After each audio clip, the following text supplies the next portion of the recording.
¿Es necesario una depuración de los altos mandos, de los generales y hasta los ministros? ¿Qué está pasando con esta institución que en los últimos años ha estado siempre en boca de todos y con estos hechos, con estos actos que llaman la atención de todo el pueblo ecuatoriano y también del mundo? Y para ello vamos a conversar con Fausto Giraldo, el sociólogo Fausto Giraldo, sobre la depuración de la policía. ¿Y solamente la policía necesita depuración, Fausto, o también otras instituciones? Buenos días, bienvenido a MM Noticias. Marcelo, Angelita, buenos días. ¿Qué tal? Mire, yo creo que hay que hacer algunas reflexiones sobre lo que está sucediendo, no solo respecto a la policía, sino a la situación institucional del país. La policía obviamente no va a quedar al margen ni va a estar distante ni aislada de la influencia que tengan los actos de corrupción, de delito, de delincuencia. Y me refiero no solo a la policía desde el ámbito institucional, sino a los uniformados. Imagínese usted si la Asamblea Legislativa tiene incidencia del narcotráfico, si el gobierno, el Ejecutivo, a través de ciertos funcionarios, tiene influencia de bandas delincuenciales, ¿cómo no va a tener la policía si forma parte de las instituciones del Estado? Eso es, hay que tener la primera claridad. La segunda claridad es de que no podemos confundir los hechos de violencia doméstica con los actos de Estado o de gobierno que se hagan respecto a la violencia. En el caso de la señora María Belén Bernal, es un acto de violencia doméstica en el que se involucra la institución por haber sido el hecho en la escuela de policía. Porque créame que esa era, a mi parecer, una bomba de tiempo, ¿no es cierto? Porque hoy no pudo haber sido dentro de la escuela de policía, sino que cualquier momento se daba hasta en su propio domicilio. Porque esa discusión, ese conflicto interno sobre la parte del machismo, que principalmente se efectiviza ahí, se sucede en cualquier lugar, en cualquier lado. Y entonces yo creo que es importante establecer esta diferenciación, ¿no es cierto?, para que nosotros podamos valorar bien con claridad las cosas. Lo tercero ya sí corresponde a la crisis institucional.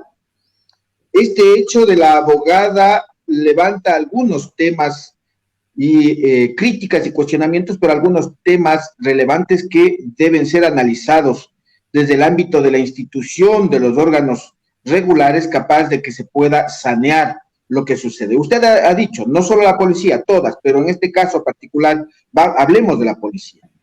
El hecho de que se haya suscitado dentro del interior de la escuela y que al parecer ha sido pues una libertinaje, la escuela, ¿no es cierto?, en medio de una farra de la policía se dan estos hechos, entonces ya establece de que algo está pasando al interior de la policía. Segundo, de que no es solamente la cadete la que conoció los temas, sino también otros oficiales, pero la única detenida es la cadete.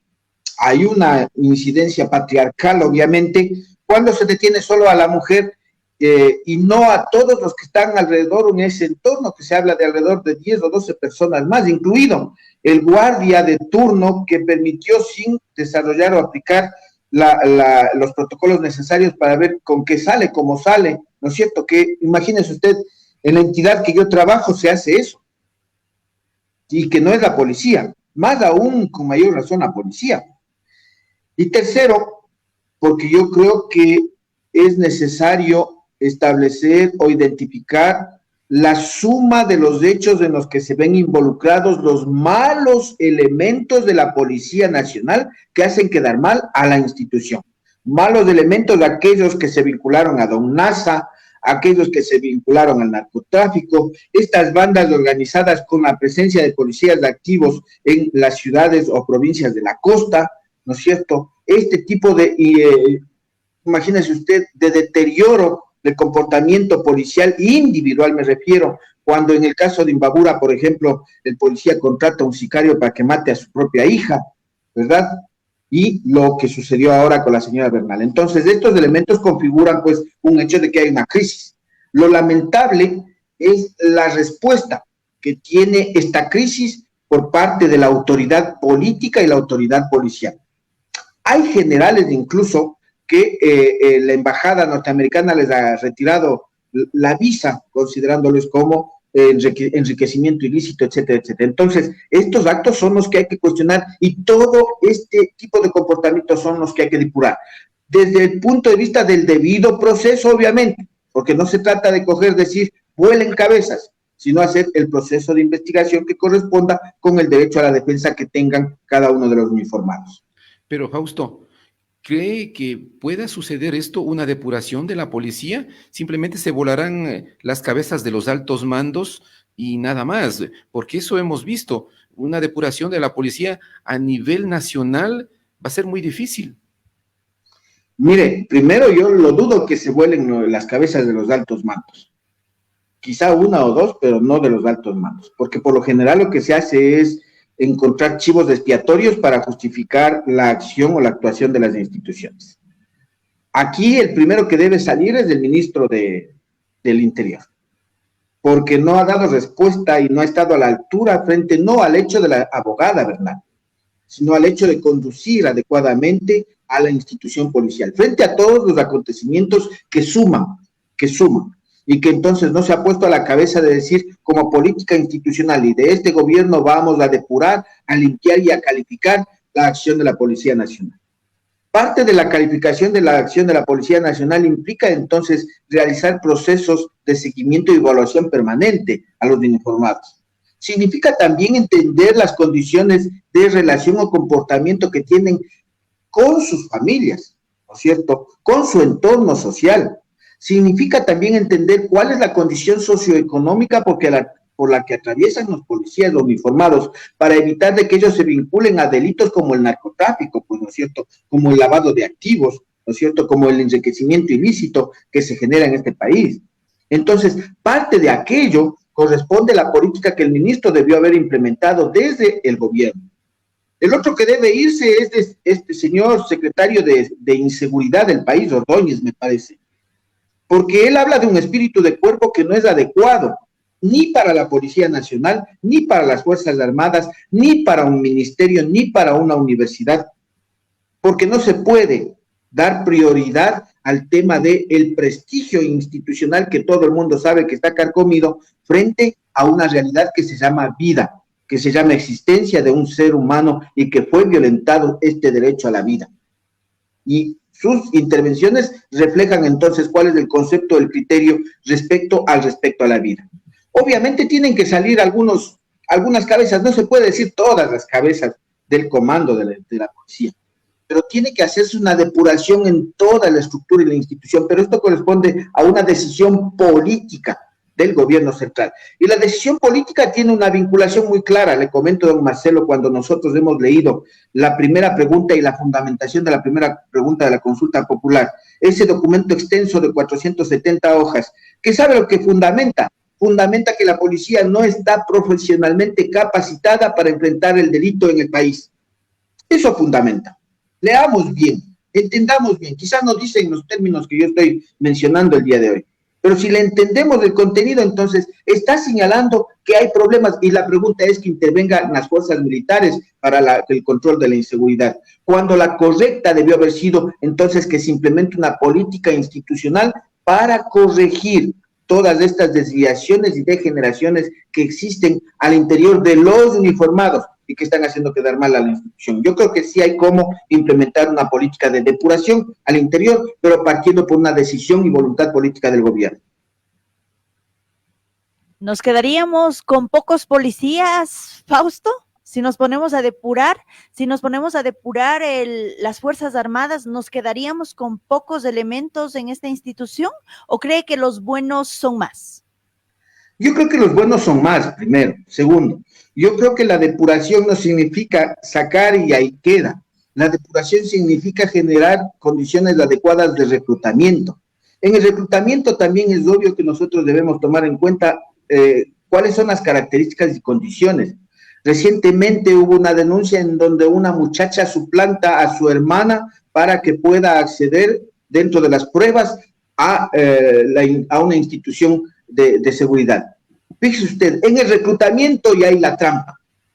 En el reclutamiento ya hay la coima, ya hay el tráfico de influencias, en el reclutamiento. Entonces, ¿con qué condición psicológica, emocional, de conocimiento, de convicción, de compromiso puede ingresar un joven a prestar sus servicios de una institución si de antemano para ingresar a la institución ya existen estos elementos de cometimiento del delito? Entonces es obvio que al ingresar a una entidad, a una institución, cualquiera que ésta sea, si ya existen esos prejuicios, resulta que van a cometer efectivamente esas actividades ilícitas al interior dentro del rol de sus funciones. Yo no creo que signifique debilitar, al contrario, yo creo que significa la depuración, fortalecer sobre la base no solamente de sacar, sino de implementar normas, protocolos, procedimientos que tengan seguimiento y una comisión de vigilancia externa.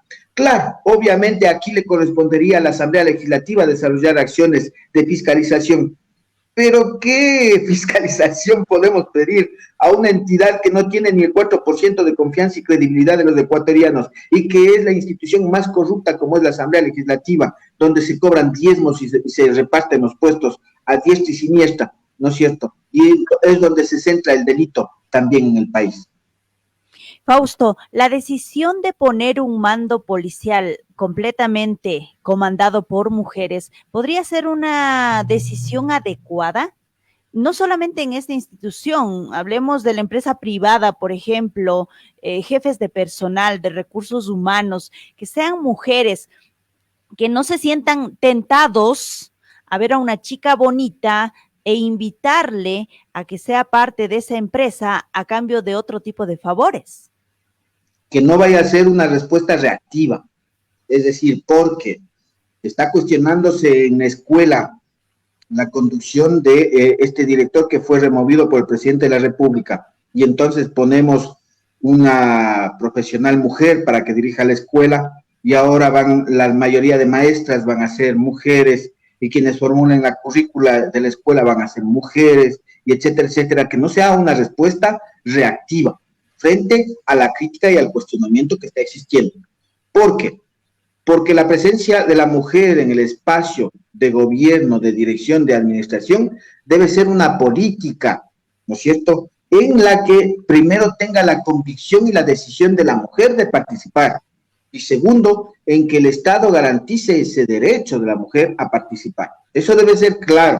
Entonces no debe ser la obligatoriedad, porque también hay otro elemento. Aquí no es un problema de que si dirige la mujer o dirige el hombre, es un tema de política, porque también hay mujeres que establecen autoritarismo, prepotencia, ¿no es cierto?, imposición, violación de derechos, etcétera, etcétera. Complicidad también, ¿sí? Entonces, no es un problema de que porque es mujer va a cambiar la cosa. Es una cuestión de concepción, es una cuestión de principios, de valoraciones, de fundamentaciones y de formación que tengan hombres y mujeres para dirigir o estar abajo dentro de una institución. Fausto, entonces, ¿a dónde va el país si continuamos con estas prácticas dentro de las instituciones, sobre todo de la Policía Nacional? Nunca vamos a terminar de depurar porque siempre habrá malos elementos que hacen quedar o harán quedar mal a la policía. ¿Y en quién confiamos? Mire, yo no sé, la verdad es de que en quién confiar. Yo creo que quizá debamos confiar en nosotros mismos, pero existe una decadencia de la sociedad, es evidente, y no solamente desde el plano institucional de las instituciones de gobierno, también en otras instituciones, pero también en otra institución que se llama la familia, que se llama la persona. Y entonces esta es una respuesta a un componente, una reacción colectiva, que es la que hay que generar. Es importante, cuando yo he tenido la oportunidad de conversar con ustedes a través del medio de comunicación, cómo se generan espacios de oportunidades de deliberación, de análisis, con la finalidad de que la ciudadanía empiece a reflexionar, que no asumamos una posición porque hemos escuchado en otro lado, sino que reflexionemos sobre los hechos concretos que se van dando, y que esto nos permita no solamente individualmente asumir ese análisis, sino que podamos conversar con nuestras familias, de nuestros hogares, de lo que está sucediendo, ¿no es cierto? Porque a la final, fíjese usted, tan hipócrita es esta sociedad, que mientras en el mundo las instituciones, grandes instituciones científicas, están buscando vida en otros planetas y gastan ingentes recursos económicos multimillonarios, recursos económicos para construir cohetes y mandar al espacio, y resulta que están matando la vida al interior del planeta Tierra, de que hay niños con desnutrición que mueren en todo el mundo, ¿no es cierto? Que la naturaleza se acaba y se destruye, que se contamina el agua, que no hay empleo, que no hay solidaridad. Entonces, esos elementos son los que inciden quizá en la conducta. Yo lo que veo es de que quizás más adelante vamos a tener una sociedad más distanciada, ¿no es cierto?, más egoísta, más envidiosa, ¿sí? Y sobre todo, una sociedad en la que unos 3 o 4, ¿sí?, se enriquezcan más, y quizá para eso es lo que están buscando vida en otros planetas, para irse ellos a los otros planetas y dejar destruido este planeta Tierra, que es en donde se extingue la especie humana. Gracias, Fausto. A propósito, ¿cómo está Ibarra? Porque nosotros estamos acá en Otavalo muy abrigados. Sabe que desde la noche anterior, desde ayer, ha estado un calorcito, incluso yo estoy con agua por acá, porque parece que el tiempo está medio interesante, ¿no es cierto? Sin embargo, desde la noche hasta cierto tiempo hay unos fríos con vientos, sobre todo, intensos, pero bueno, vamos a tener que ir adaptándonos a los nuevos comportamientos de la naturaleza frente al cambio climático. Y también nos vamos adaptando a los nuevos tiempos que se vienen, pues, ¿no? Con los candidatos que ya están moviéndose, y claro, vendrán las elecciones. Hay muchos cambios, y asimismo el clima también, pues, ¿no? Va acorde a los tiempos, Fausto. Sí, hay que esperar a ver quiénes se inscriben, me parece que hasta el 25 o el 30 de este mes, 22. Quiénes se inscriben, y de ahí tener una idea de quiénes son los postulados y cuáles son sus trayectorias y sus capacidades para nosotros tomar una decisión. Bueno, ya estaremos analizando eso también, Fausto. Gracias, muy amable. Ha sido nuestro buen amigo, el sociólogo Fausto Giraldo, analizando este tema de la depuración de la Policía Nacional. Un gusto. Chao, chao.